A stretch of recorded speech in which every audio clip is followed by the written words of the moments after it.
Usa sa mga nindot nga leksyon nga gihatag sa Ginoo kanato nining atong ebanghelyo nga kanabang dili ta unta dali nga ma-discourage.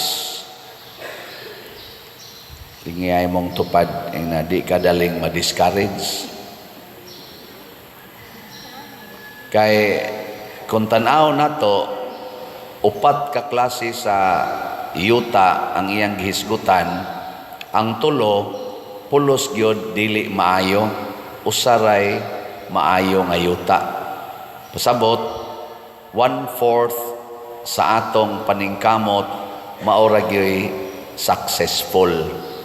Ang pila man hebilin 3/4 maoy failures. Kung sa ato pa ng 75% failures niya, 25% sa atong paningkamot maoray successful. Okay ra ba na? Okay ra? Niya ang kalibutan ra ba maro kay tanan. Bisan pagani og naa kay 75% nga success, adto katudluan nya haron ma-discourage ka, adto katudluan sa 25% nga failure. Murabag mas dali tang mo tan-aw sa bati og sa kakulangan kaysa magsige tag-appreciate sa mga positive aspects. Prago na imong anak, eskwela. Nya, siging balik-balik sa eskwelahan. Pagtapos tuig, nahuman ganyan tibok tuig, unsa man na, nindot na, dili.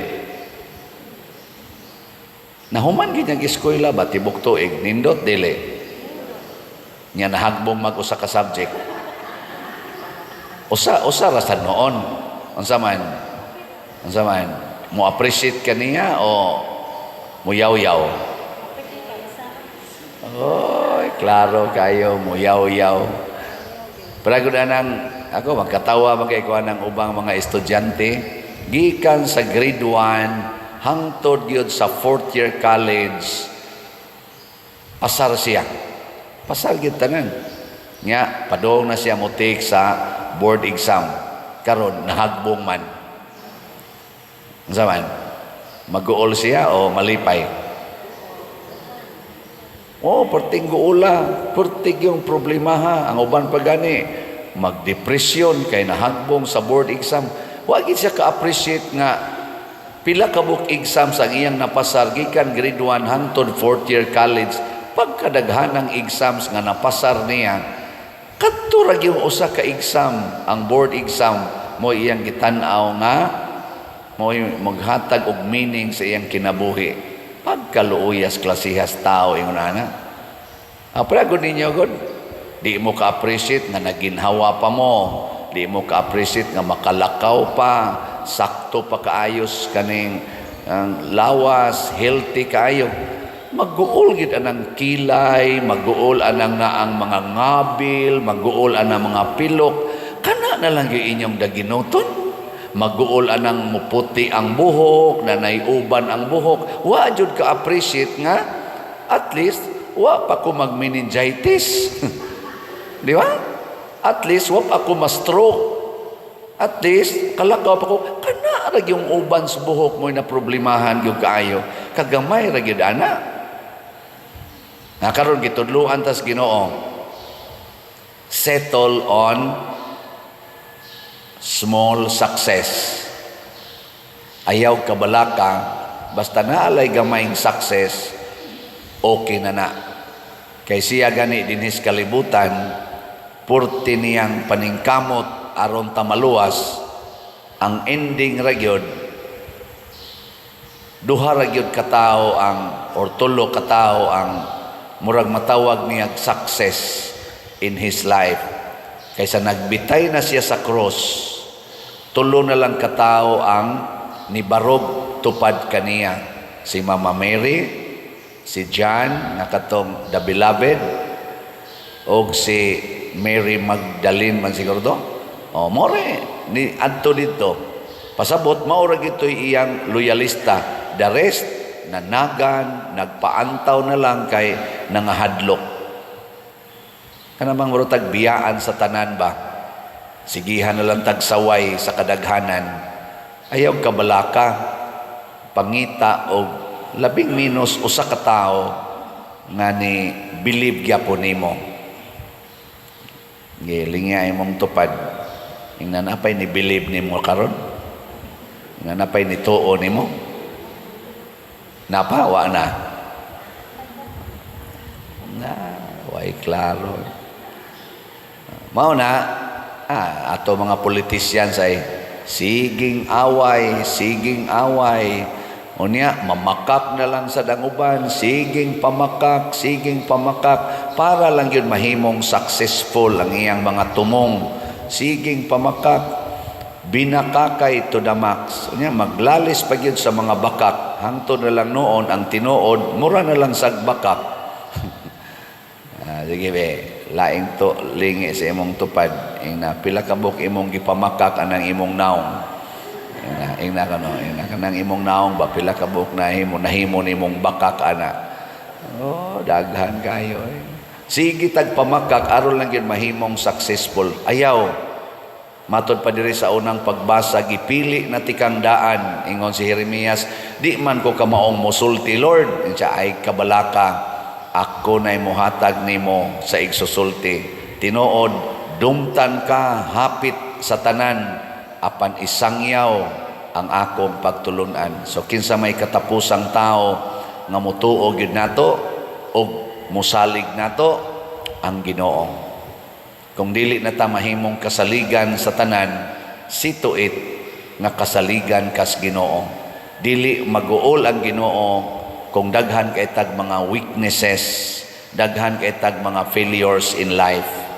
Kanunay siyang nisalig nato nga there is one aspect or one moment in our lives nga makahimo gyapon ta pag-ingon, Lord, I will obey you. Mura ba katong maayong yuta ba? Ang maayong yuta man God, dili reklamador. Unsa man iya, mudawat lang. So kung daghan na kay tag mga failures in life, daghan kay tag mga kakulangan, don't worry. Padayon sa pag-ingon, karong adlaw sugdi pag-ingon, Lord, mutuo na gyud ko nimo. Di ba? Kung daghan kayong panahon nga sikag kadungog nga namaligya kog slat, wa jud ka mo palit. Ayaw ka balaka ing na Lord, karong adlaw mo palit na gyud ko. Nya mahimo dayon kang fruitful. Mahimo kang fruitful kaayo. Katubitang ako ning hisgutan sige balik-balik pagka-elementary nako, daghan kay kog mga bati nga sa eskwela ba kay siging kasiro ana saway-sawayon lang ko nga bugo in town kaayo pag elementary, pero ning undang gani ko pagka grade 4 kay di gyud makaya ba kanang kapoy kay tanan sige eskwela nya sige lang gyapon tag ka zero. Ganahan mo na mo eskwela kanang wa jud kay ribbon, sige lang kag pakpak ini graduation, wa jud ka suway nga saka ka anang stage, sige lang kang pakpak, mamuwala mong kamot sige pakpak. Among classmate no uban saka kanaog naman na nagbitay na liog pati ng bugatas gipang sawit dire, ikaw wa gyud kay usa ana kapoy sa doy. So ay mana mga bright man mo, klaro man na inyo mga naong bright man mo. Pero wala lang yung ko ma-discourage. Sige lang yung kumbate. Hangtod, pagka grade 5 na, balik kong eskwela grade 5, 14 na akong edad. Gi-assign na yung Coast Garden. Okay na kayo. Fruitful na ko, kaya na naman ko'y garden. So, wala ko magsigig suod sa classroom, kay fruitless man ko dito Coast Garden. Fruitful kayo. Pag-graduate, natauran yung kong usa ka book ribbon, Carpenter of the Year. Di ba? Amo to'y akong success sa akong tibuok elementary life, 1971 to 1979. Elementary na, 1971 to 1979. So, mahog og pila ka tuig, 8 ka tuig ang akong elementary. Imbis unom round dato, nahimong 8. Ngayon, niundang man kong 2 ka tuig. Pero tungod atong maong success nga gamay kay istanan nga nabutangan kog ribbon, nadasig jud kayo kung mo proceed sa high school. Bisan pa man gibabagan kog maayos ako mga ginikanan kay lagi ang tao'y salig nya mo gasto na gud ini ka high school. Pero kadtong maong gamay kay success nga nagbitay sa akong diniani, nawa ra man gito, wa na man ganian amutaasa na tong ribuna to. Nawa ra man to kay pagdagan na mo ngadto sa bukid pagkagabi karton raman sa to, niya gibutangag dinagong, niya ngit-ngit, siging dakpanay, dagandagan, hangtod, gipaningot. Pag abot ako sa bukid, wa naman diri akong ribbon sa akong dughan. Ana, ang dinagong na malay nahibilin. Wa atong ribbon. Pero wa mawa ang akong sense of self-confidence. Nga, doon na gid ay success nga akong makabot. Mao eskwela din kog high school, napugos mo sa tunako sila sa mama papa. Ay sus, graduate kog high school, 5th honor, wing commander pagyod, kauyab pagyod dagan-dagan. Sus, yahaya ato. Pag-graduate ako college, commerce, accounting, magna cum laude. Yahaya. Karon, perting ko suga mangulikta. Niya, unsa man na, success na, dili. Pero na-discourage pa ko ato, sus, paita, carpenter of the year, yun ang ribbon. O na-discourage pa ko, ko di na kong eskwela, dako nakikustanan. 16 na akong edad, pag-graduate na ko og elementary, carpenter of the year, yun makuha.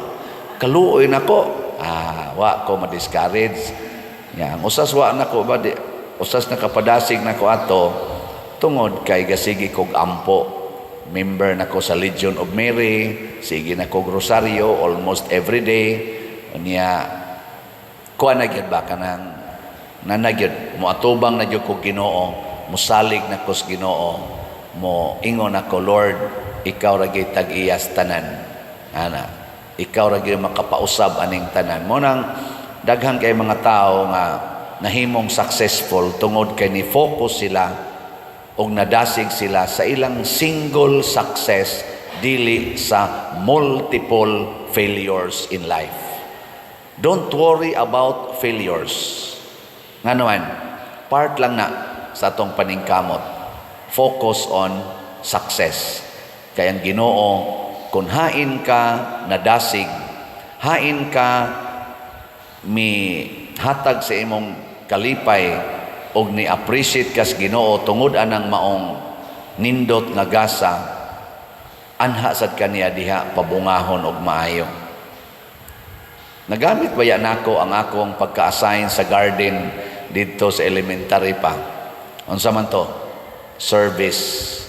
Kana bang alagad ba? Alagad.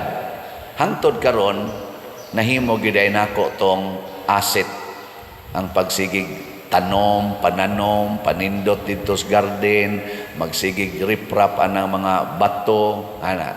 Alagad man agad. Ana, karon tanawa. Unsa man ko diri, nangalagad? O wa? Kusga. Nya kamo, unsa man mo, nangalagad o wa?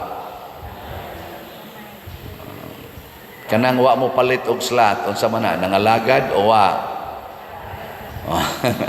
Kung maka-appreciate ka sa imong kwarta nga gihatag sa Ginoo, ihatag gina, ipangalagad. Ako gitagaan man sa kog gamayng talento, graduate man sad kog commerce, gigamit na ako akong pagka-commerce, sige kog pamaligya og slot.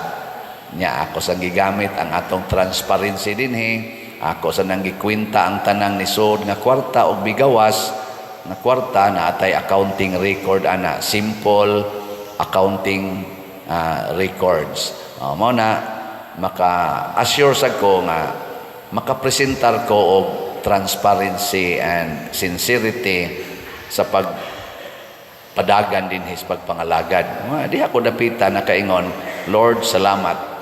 Nya kung kanus-a man nimo hunong kining maong pagpangalagad, di na nako concern. Kay matod pas Ginoo, pwede kang mamunga og tag 30, tag 60 or 100. Pasabot siya'y magbuot asa padong ning maong bunga. Sa akong pag-alaga dinhi, mo 5 years na ko karong August 6 mo 5 years ko. Mao na ni ang atong mga pipila ka mga bunga. Sa inyong tan-aw, okay na ba ni mga bungaha o kuwang pa? Nausab na tong simbahan, idako ang atong yuta, na natin natukod nga kumbinto, na pagitay cooperative diha nga tukoronon, sige patag process, niya nangausab ang mga kapilya, napay mga balay, 90 kabuk atong natukod, more or less, atong gihatag sa mga wagi balay nga kapuy-an nga tarong, napay mga parokya nga atong natalagaran, sobra na mga 20 ka parokya, o mga religious institutes nga ilang mga panginahanglan, nya naka-apil pagitag tukod anang kapilinya di Fatima, di ba?